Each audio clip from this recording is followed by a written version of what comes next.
Donc, dans la dernière vidéo, on a fait le théorème 2 qui dit que la probabilité de B différente de A, elle est égale à la probabilité de B moins l'intersection de B, moins la probabilité de l'intersection de B et de A. Donc, si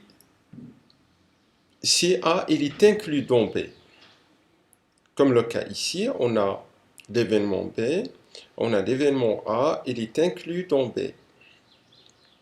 Alors, le A intersection B, il est exactement égal à A.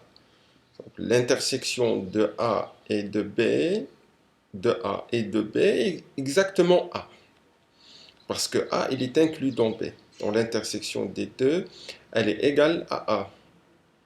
Et donc, la probabilité de B moins A, elle est égale à la probabilité de B moins la probabilité de A intersection B, qui est égale à A. Donc, elle est égale à la probabilité de A. Donc, B, la probabilité de B différente de A, elle est égale à la probabilité de B moins la probabilité de A. Dans le cas ici, B moins A, qui est B intersection A bar, c'est la partie Archelet. Dans le théorème 3 qui dit que si A il est inclus dans B, donc ce cas ici, donc la probabilité de B, elle est supérieure ou égale à la probabilité de A. Et on peut le voir d'après le diagramme. On voit clairement que A, elle est plus petite que B, elle est incluse dans B, donc elle est plus petite que B. Donc la probabilité de l'événement B il sera supérieure ou égale à la probabilité de A, étant donné que il comprend les éléments de A et plus d'autres éléments. Donc, si on veut se baser mathématiquement pour montrer que la probabilité de B elle est supérieure strictement égale à la probabilité de A, donc pour faire vite au niveau de cette vidéo et des vidéos suivantes, on va essayer de se baser sur ce qui est écrit sur le support de cours. On sait que B c'est quoi? B c'est A plus quoi? Plus cette partie Archelet. Donc plus B intersection A bar. Donc B c'est bien l'union de A et B intersection A bar, qui est la partie Archelet. On a A, l'événement A et l'événement B, intersection A bar, qui est la partie Archelet. Ils sont incompatibles, donc leur intersection, elle est égale à l'ensemble vide.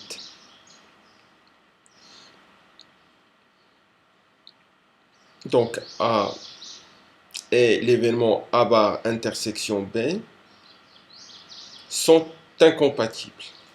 Ici, vous avez A et A bar sont incompatibles, mais on a aussi, je vais modifier au niveau de ce support, on va mettre aussi, on a A et A bar intersection B qui sont incompatibles. Ces deux événements, celui-là et celui-là. Ils sont incompatibles, donc la probabilité de B, elle est égale à la probabilité de A union A bar intersection B, elle est égale alors à la probabilité de A plus la probabilité de A bar intersection B, puisqu'ils sont incompatibles. Donc on va se baser sur cette formule. La probabilité de des événements incompatibles, c'est la somme des probabilités des deux événements. Et donc on a ici la probabilité de B, elle est égale à la probabilité de A plus un autre terme. Donc, on sait qu'une probabilité ne peut jamais être négative. Elle est comprise entre 0 et 1. Donc, ce terme, il est toujours positif. Donc, la probabilité de B, elle est égale à la probabilité de A si l'intersection de A bar et B, et sa probabilité est égale à 0. Et elle sera supérieure à celle de A si la probabilité de A bar intersection B est différente de 0. Donc, comme remarque, vous avez ici que A, un événement donné toujours, il est compris entre l'ensemble vide et oméga. Donc, l'ensemble vide, il est toujours inclus dans un événement donné, puisqu'il est plus grand que l'ensemble vide. Et oméga, il inclut toujours un événement donné, puisque oméga, c'est l'ensemble de tous les résultats possibles. ce qui dit que la probabilité de A, elle est comprise entre la probabilité de l'ensemble vide et la probabilité de oméga. La probabilité de l'ensemble vide, elle est égale à 0. La probabilité de oméga, elle est égale à 1. Donc, la probabilité d'un événement donné, elle est comprise entre 0 et 1. Pour le quatrième théorème, qu'on a déjà abordé, c'est là que la probabilité de A union B, elle est égale à la probabilité de A plus la probabilité de B, moins la probabilité de A intersection B, quels que soient les événements A et B appartenant à un univers donné oméga.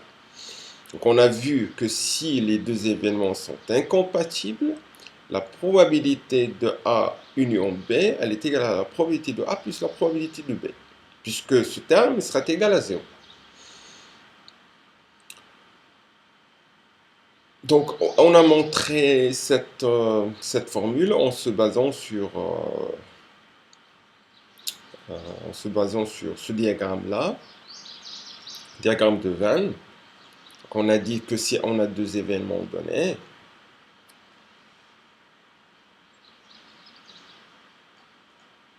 A et B, par exemple, on va considérer les événements.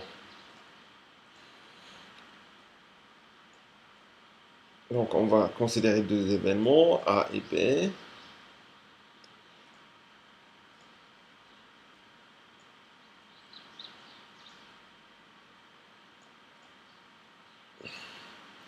Donc, par exemple, l'événement A, c'est avoir un chiffre pair.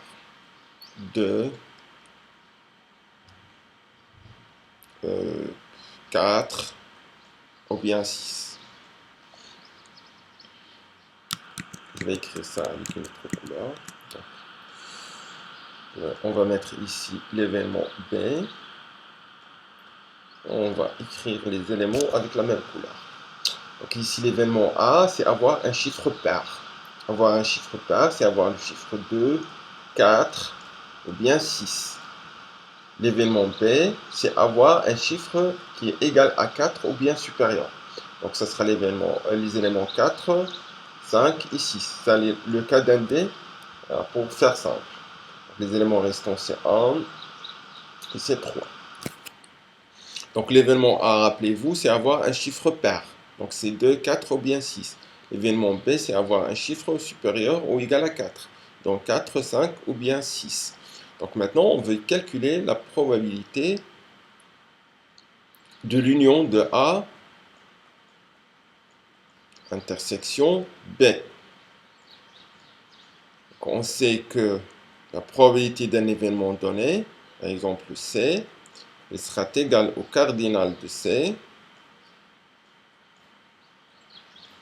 sur le cardinal d'oméga.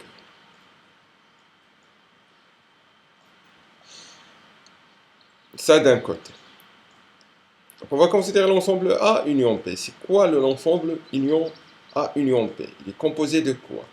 Il est composé des éléments 2, 4, 5, puis 6.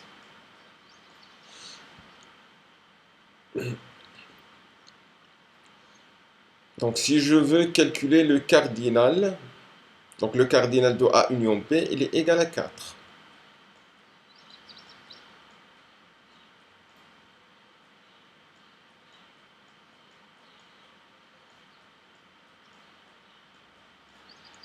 Maintenant, on va se baser sur... Maintenant, on a trouvé le cardinal de A union B. On va se baser sur les événements A et B pour trouver le cardinal de A union B. Donc le cardinal, si on dit que, par exemple, le cardinal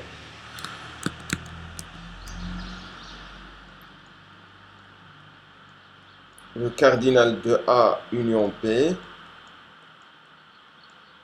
il est égal au cardinal de A,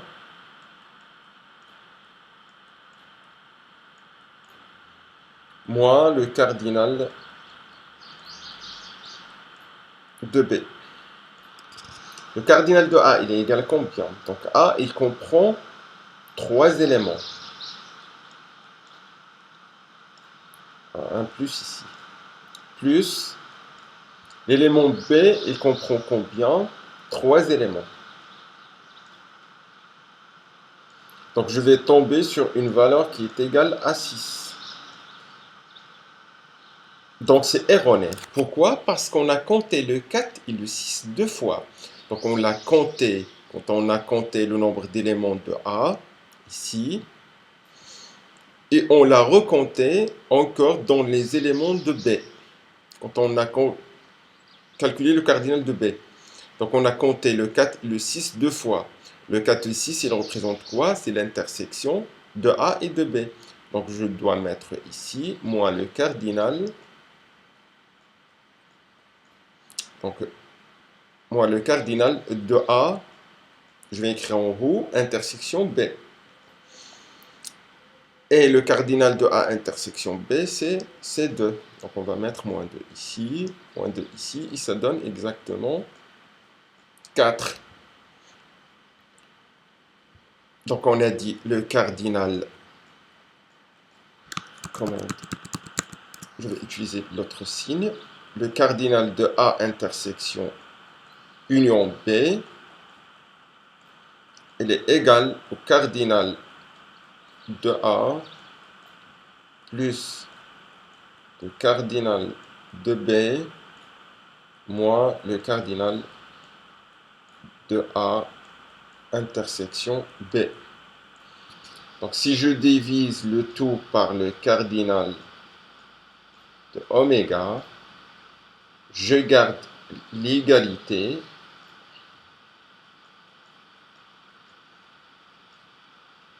Donc ici cardinal de oméga, ici aussi cardinal de oméga. Donc le cardinal de A union B sur le cardinal de oméga, c'est bel et bien la probabilité de A union B. Il va être égal, ça c'est la probabilité de A plus la probabilité de B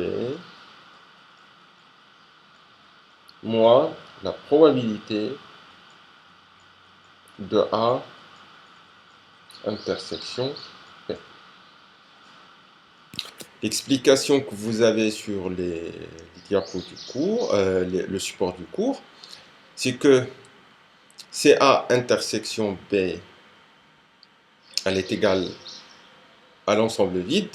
Autrement dit, l'ensemble A et B sont incompatibles, il n'y a pas d'élément entre les deux. Le A intersection B n'existe pas, c'est l'ensemble vide. Donc on aura la probabilité de l'union, elle est égale à la somme des probabilités des deux événements, puisque la probabilité de l'ensemble vide, elle est égale à 0. Si au contraire A intersection B il est différent de l'ensemble vide, donc A union B elle sera égale à quoi? Le A union B, elle sera égale à B moins A, pour qu'on ne compte pas les éléments qui existent à l'intersection. Donc on va considérer A union B comme la partie harcelée, union l'ensemble A. Et on ne va pas compter le A intersection B deux fois. Donc le B moins A, c'est la partie harcelée. Et ça représente le B intersection A bar.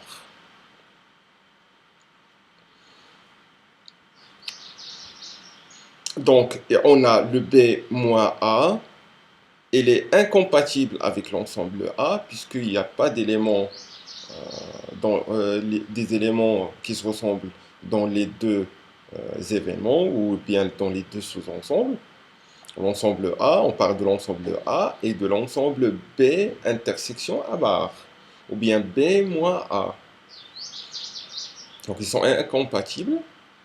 Donc la probabilité de A union B, elle sera égale à la probabilité de B moins A union A, et elle sera égale à la probabilité de B moins A plus la probabilité de A, étant donné que ces deux événements sont incompatibles.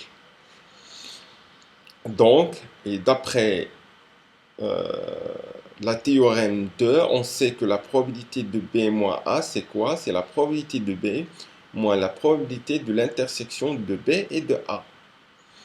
Donc on va remplacer la probabilité de B moins A par la probabilité de B moins la probabilité de l'intersection de B et de A, plus la probabilité de A. Autrement dit, la probabilité de A union B, elle est égale à la probabilité de A plus la probabilité de B moins la probabilité de l'intersection des deux événements. Vous ne devriez pas apprendre par cœur comment montrer ces formules-là, et vous ne devriez pas les apprendre par cœur, seulement celle-ci, c'est à apprendre par cœur. C'est simple, la probabilité de l'union de deux événements, s'ils sont compatibles, donc c'est la probabilité de A plus la probabilité de B moins la probabilité de l'intersection. S'ils sont incompatibles, c'est-à-dire il n'y a pas des éléments qui existent dans A et dans B, donc la probabilité de A union B sera égale à la probabilité de A plus la probabilité de B. Parce que cet élément est égal à 0. Et cette formule, elle est valable que ce soit pour les éléments compatibles ou bien incompatibles. S'ils sont incompatibles, vous devriez avoir ici une valeur qui est égale à 0. L'autre formule là, importante, c'est celle-ci. Probabilité d'un complément, c'est 1 moins la probabilité de l'événement.